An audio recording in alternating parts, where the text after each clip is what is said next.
turabaramukije mwese bakunze b'ikiganiro haracariho ivyizigiro.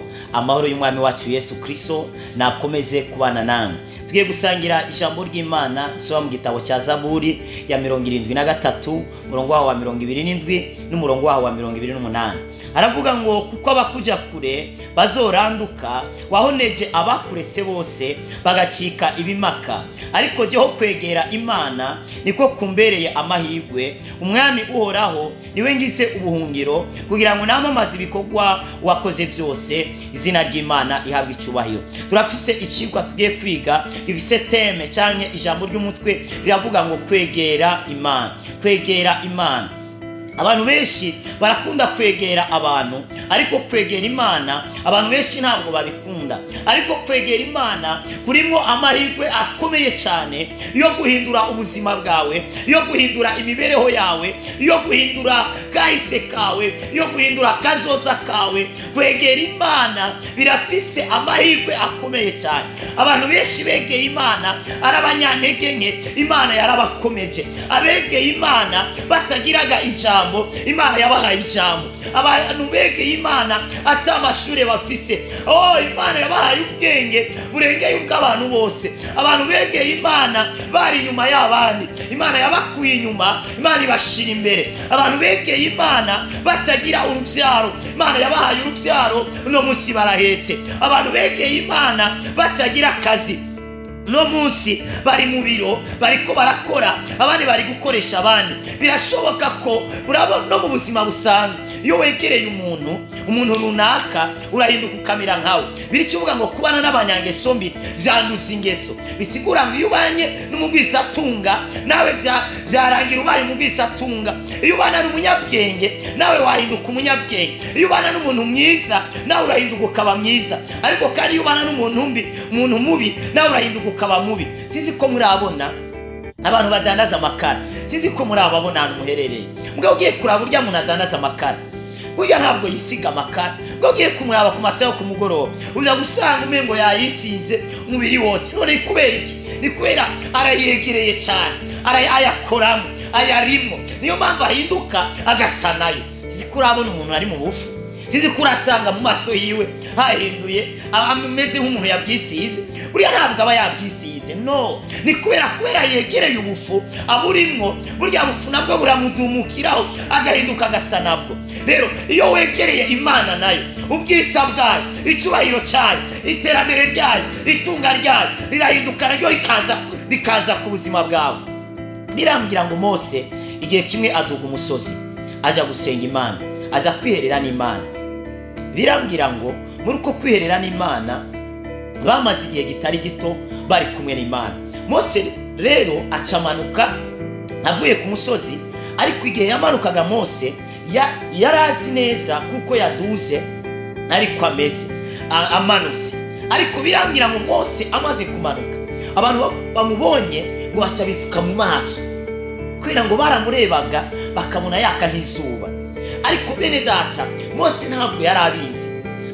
Biratangaje cyane ko umuntu yaka nk'izuba ariko ntabimenye. Biratangaje cyane ko umuntu ariko arakayangana, ariko arashayininga ariko ntabimenye.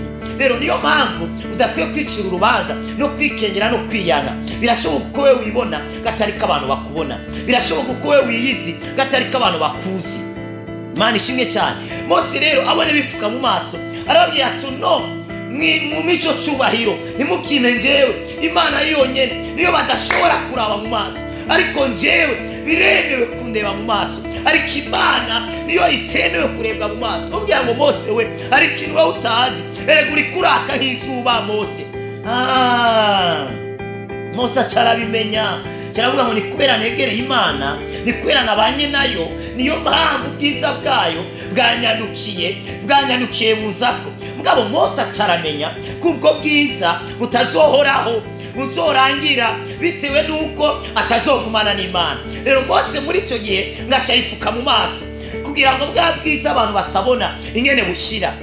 Nk'ubu yaza kuba Mose yari karanyuva par exemple, nari kumuha ibanga ry'ingene burya bwiza yari kubugumana. No yari kubugumana gute? Mu yari majambo abonye bugiye gushira, yari guca yongera gusaba audience.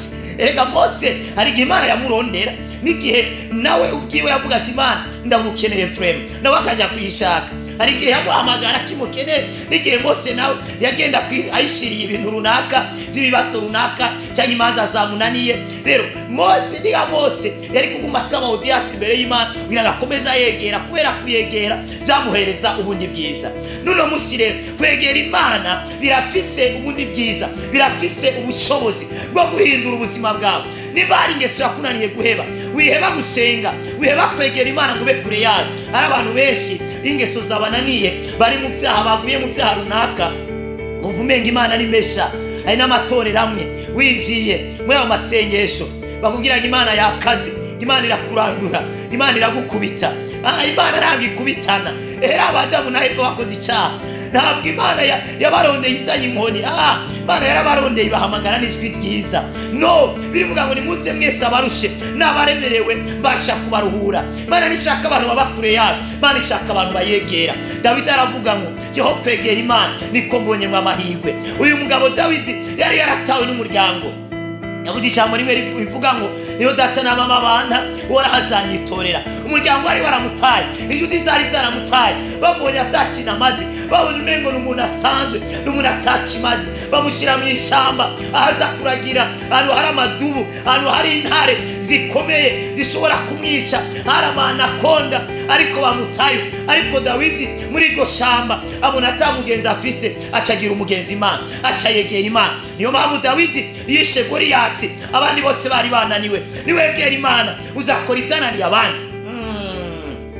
Niwegera Imana mu buzima bwawe, ibyananiye abandi we bizakorohera. Abandi byabananiye kurengana, wowe uzaharengana. Ibintu abandi bakoze ariko bikara, wowe uzabikora byemere, kubera kuko wegera Imana. Imana ni nyabwenge, Imana ni nziza, ni kubwiza bwawe, nuko icyubahiro cyawe kizaza ku buzima bwawe. Urashobora kwibaza rero, noyegera gute k'Imana itaboneka, k'Imana itagaragara? Noyegera gute? Ikintu cya mbere womenya nuko Imana itari kure yawe, nuko Imana iri muri wewe. Yari yubakiye inzu yayo ibamo, ituramo, kandi iyo nzu si yindi, ni uwo mubiri wawe. Uri kuranye ufise umubiri wawe n'inzu yayo, n'inzu y'Imana, ni ingoro y'Imana. Rero uburyo woyegeramo ni buno buryo. Uburyo bwa mbere bwo kwegeramo Imana ni ugusenga. Vuga ati gusenga. Nugusenga nibwo buryo bwa mbere, kuko uko umuntu asenga niko atwebera mu Mana. Kandi gusenga n'ubuzima bw'umukristo.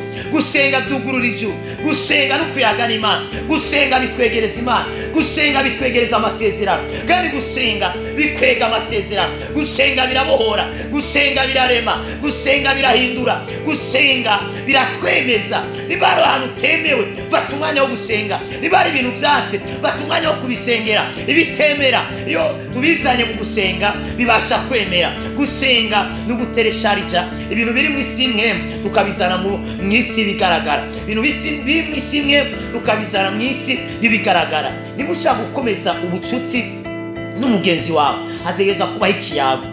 Umuntu avuga ngo n'umugenzi wawe, n'umusheri wawe, n'inshuti yawe, mutaganira, ari umugabo wawe n'umugore wawe, mutaganira, wose umugenzi wawe.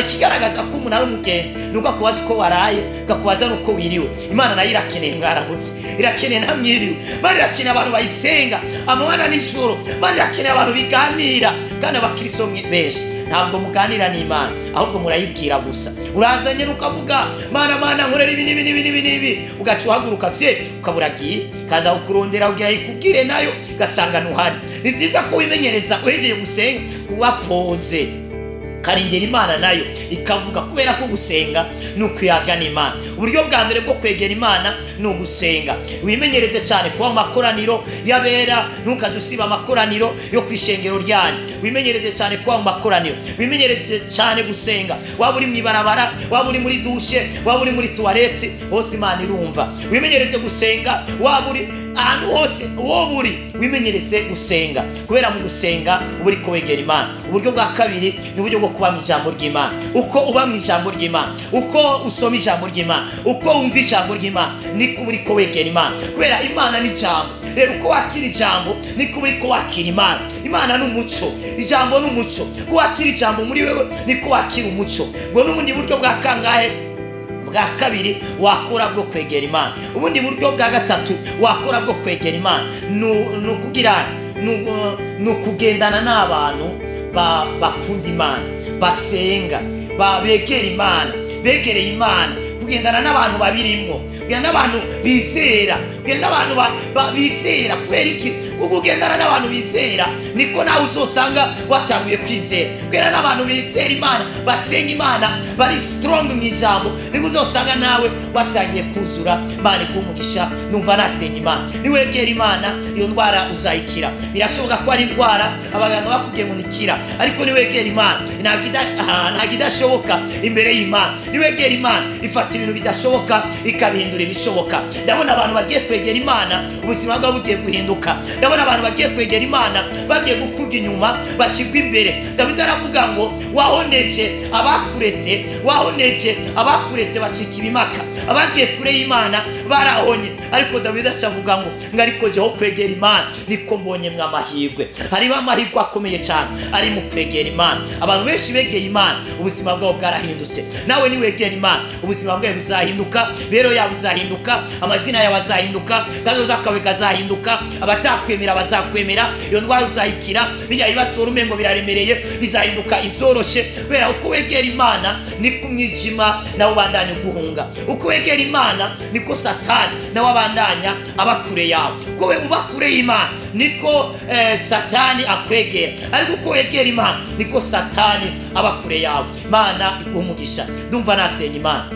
Data mu izina rya Yesu ndasengera umwene data, birashoboka ko yaragiye kure yawe mu buryo bw'imwemwe, ntiyaragisenga n'ijambo ryawe ntabwo ryari rikiri muri we, ariko ndamusenge kugira ngo inyota y'ijambo, inyota yo gusenga ibe muri we mu izina rya Yesu. Muha abagenzi beza yogendana nabo, bamusunikira mu nzira y'agakiza, mwambika imbaraga. Rekora bariganoske, abagwayi nibakire kubera bakwegereye. Ndarungisa imbaraga zibohora abarushe, ndarungisa imbaraga zikiza abagwayi, ndarungisa imbaraga zihindura ivyase guhinduka mu buzima bwawe. Urakoze Mwami Imana kuzusiyota n'izara kuri aba bene data bakwegereye, guhindura ubuzima bwawe mu izina rya Kristo Yesu. Amen. Mwarahezagiwe cyane muri umugisha w'amahanga. Wifuza gusengerwa, wifuza gushigikira igikorwa cy'Imana, ari indwara ufise cyangwa ikibazo, urashobora gutwandikira kuri WhatsApp yacu +257 65 986 540. Imana ibaha umugisha. Urashobora kugira sabone ugasangiza abandi kino kiganiro cy'Ijambo ry'Imana kugira ngo nabo babashe gufashwa n'Ijambo ry'Imana. Mwarahezagiwe cyane, mwari kumwe n'intumwa y'Imana wa Kristo. Glory shine.